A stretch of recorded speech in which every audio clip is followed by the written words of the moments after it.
Вот депутат от Коми Ольга Савастьянова обещала проработать вопрос о включении в регламент Госдумы России времени на чтение молитв. Что, на ваш взгляд, еще не хватает федеральным депутатам для успешной и продуктивной работы? Ой, не знаю. Мне кажется, это несерьезно. Надо ответственнее, серьезнее относиться к работе депутатам. Я в этом не понимаю Трудно ничего. ответить на этот вопрос. Мозгов. А что еще не достает, чтобы они эффективно работали? Да, вроде эффективно работают. Как бы, я не считаю, что плохо работают.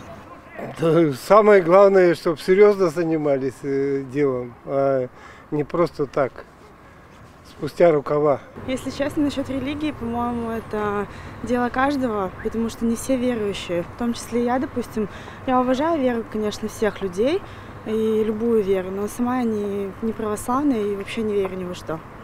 Ну, вообще считаете, что хорошо, что время будет уделено, или все-таки это не место в парламенте? Не место в парламенте, нет, однозначно. Я думаю, им всего хватает. Я не знаю, пусть сами решают. Я даже не знаю. Не знаю, может, высшее образование. Ну, а еще? Ну, они же не должны читать молитвы, это уже запрещено по Конституции. Ну, сейчас обсуждают этот вопрос. Исключить из Конституции этот пункт? Не, надо что-то другое. Но молитвы это вряд ли помогут, если честно сказать. Извините, мы же воспитывались как бы не в религиозной, а сразу стать это самое не получится. Так что надо думать о жизни, а не о молитвах. Не.